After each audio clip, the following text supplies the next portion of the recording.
Какво казва човек, когато хване самолет от една страна до друга, остана без батерия на телефона, качи се в автобус и след час и половина пътуване осъзнае, че се е движил в грешната посока?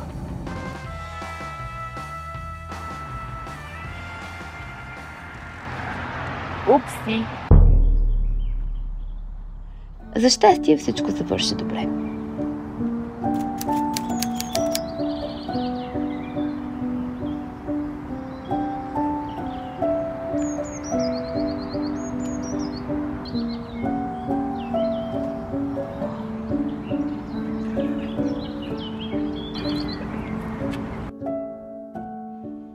Последно бях тук преди 2 години и колкото и да чувствам Англия далеч от мен, винаги като дойда тук се чувствам всъщност доста спокойно. Сякаш съм влязла от една паралелна вселена в друга и имам друг живот, който тече тук.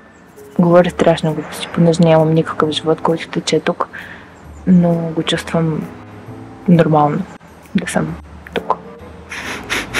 Някак си винаги улучвам хубаво време, така че в момента е слънчево, зелено, пролетно. Сега ще прескоча в друга тема, но просто искам да си го кажа. Магазините в Англия. Никога не съм виждала по-големи магазини с повече избор. Честно казвам, всеки път, в който вляза в магазин тук, голям, просто обикалям 30 минути и накрая излизам с празни ръце, понеже не мога да взема решение.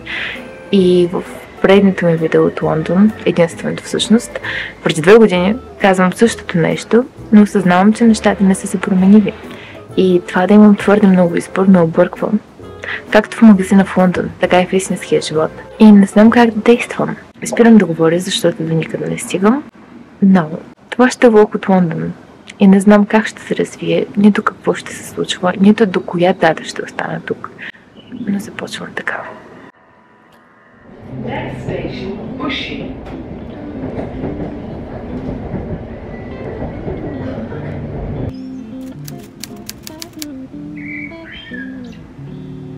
Бях в Кемдън, но тъй като беше твърде шумно, завих една уличка настрани и се озовах пред тази книжарница, която изглежда страхотно и просто исках да ви я покажа.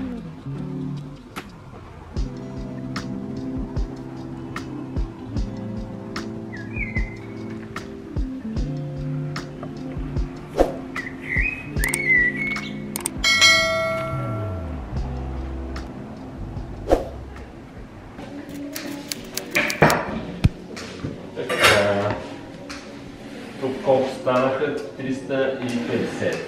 Добре, перфектно.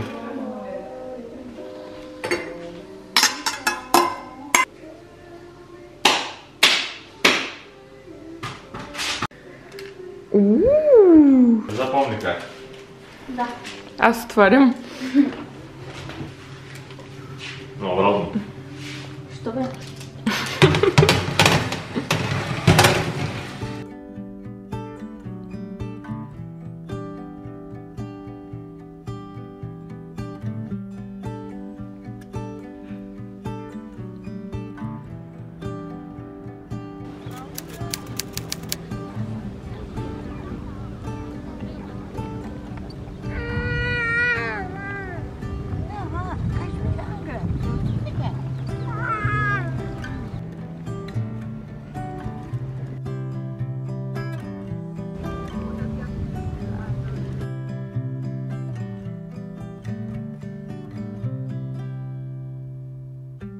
В Лондон съм от една седмица и през половината от времето беше мрачно и дъждовно, нищо неочаквано. Така че не мога да кажа, че правих нещо много интересно. И тъй като съм на гости, просто се разхождах и не чувствах, че трябва да направя най-много от времето, което имам тук. Опитах се няколко пъти да отида до The British Museum, понеже е един от музеите, от по-големите музеи, в които не съм ходила тук. Обаче никога нямах добра организация, следователно не си взимах билети предварително и имаше твърде много хора за да чакам, затова не съм ходила дори на музеи, което е кофти, защото ако си в Лондон се струва да отидеш на музей, била съм в The Science Museum, The History Museum, Victoria and Albert, къде е другата? Не помня, но трите музеи са страхотни, така че ви препоръчвам да отидете. Нищо, че сега не съм учиш в нито един. И сега ще си изпия витамините, за които вече съм ви говорила в друго мое видео. Този месец имам различни витамини. Този месец имам пробиотик, грифония, Б-комплекс, магнезий, цинк и родиола.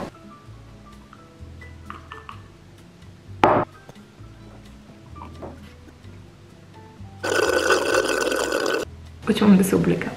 Косата ми от известно време е катастрофа. Януари месец я подстригах до тук. Но както виждате, не изглежда особено добре. И не знам какво да правя. Използвам продукти на Redken, но ако някой може да ми препоръча нещо, ще съм много благодарна, защото определено имам нужда от възстановяване на косама. Така че приемам предложения за всякакви терапии или каквото и да работи за възстановяване на коса. Имам още един въпрос. Купихте този лентов фотоапарат Olympus MGU 2000? Не е глупости. Olympus MGU Zoom Wide 80. Няма никакво значение. Купих се този фотоапарат и снимам с него от няколко месеца с една лента, понеже много се пазя снимките. Проблемът е, че предния път, когато ги проявих в студио в Бургас, станаха зеленикави. Мислих се, че от лентата ми проявих още няколко от различни апарати, различни ленти и всички имаха този зелен филм върху тях, който не ми допадна особено много. Така че ако може да ми препоръчате студио в Бургас или в София, предполагам, че в София има повече, ще съм благодарна.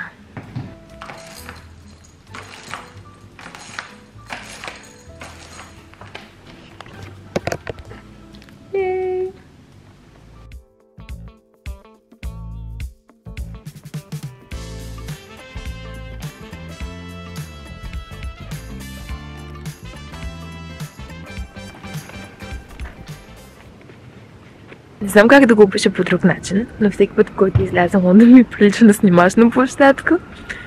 Всичко е толкова спокойно и макар огромните си размери, можеш да намериш толкова спокойствие и тишина в този град, като изключим алармата в момента, но всякъде е толкова зелено и има цветя, има паркове, има природа, дори въздуха не се усеща мръсен, макар че най-вероятно е много мръсен.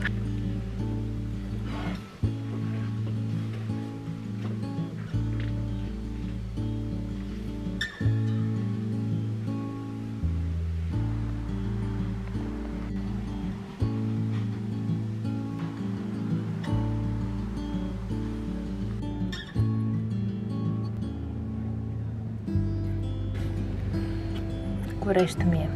Много ми е горещо всъщност. Мисля, че ако приятелят ми чуе това, ще изпадне в нервна криза, обаче толкова ми е писнало от дрехите, които имам. И в момента ми е горещо. Подута съм, понеже спешно трябва да отида до туалетна. И изглеждам така.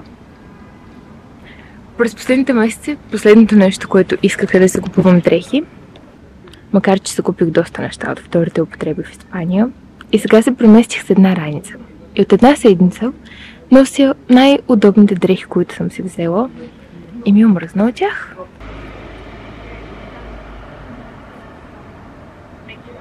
Срам е от мен. Току-що, докато говоря, осъзнах как се оплаквам за това, че нямам дрехи. Буквално в света в момента се случват толкова ужасни неща и аз съм застанала пред камерата публично и говоря за това, че не мога да си харесам дрехите, които имам. Ако случайно някога си мислите, че имате сходни на моите проблеми, нямате проблеми и аз нямам проблеми. Сега, в Notting Hill съм все още и съвсем скоро трябва да стигна до Portobello Market. Я да стане така. Ще задъхвам. Виждаме ли се? Не, много съм на тъмно. Виждаме ли се? Виждаме се. В Notting Hill съм и съвсем скоро ще стигна до Portobello Market. Не знам дали го има в събота. Изобщо не проверих, но предния път, като бях там, много харесах една плетена рокля и затова смятам да взема на майка ми. Честно казано, не знам къде съм, ама няма и нужда да знам.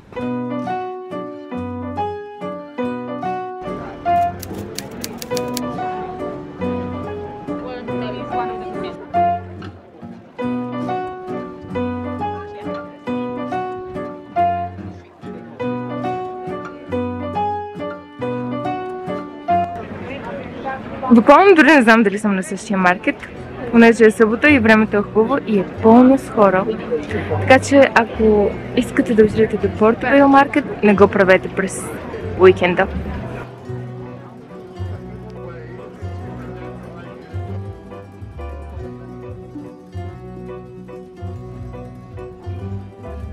Това беше разочароващо. Обиколих целия маркет отгоре до долу и нямаше роклята, която търсих. Нямаше нищо подобно на роклята, която търсих. Плюс това, много ми се ходеше до тоалетна и никъде нямаше тоалетна. И накрая успях да намеря едно кафе в една друга улица и реших да седна да си поръчам нещо, за да отида до тоалетна. И кафето ми беше 5 паунда, така че платих 5 паунда, за да отида до тоалетна. Което предполагам не е толкова голям проблем, но отдавна не съм плащала толкова много за кафе. И точно в момента се опитвам да спестявам, но поне отидох до тоалетна, така че ще го преживея. И сега слънцето се скри, обаче все още е много приятно навън, затова отивам да се срещна с моите приятели след час и половина вървене.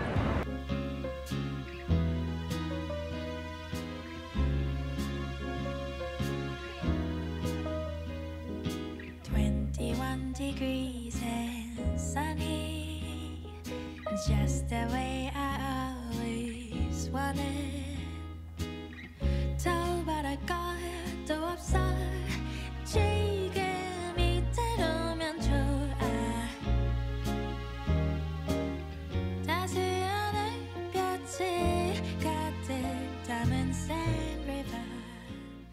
The bluebirds peaceful. Мисля, че и без да сте много наблюдателни, може да виждате, че през последните години изглеждам доста неориентирана и объркана.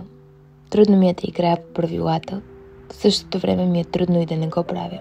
Харесва ми да живея на различни места, да пътувам, да живея с малко, но да съм свободна. А може би просто отлагам да поема отговорност за собствения ми живот. Hello. Не знам каква е формулата за достоен живот. Не знам дали не съм прекалено наивна или лекомислена. Не знам дали понякога не живея в мой собствен свят. Не знам много като цяло. Обаче знам едно. Новите преживявания водят до нови уроци. Затова ако ме видите да поемам към друга точка на света, уча се.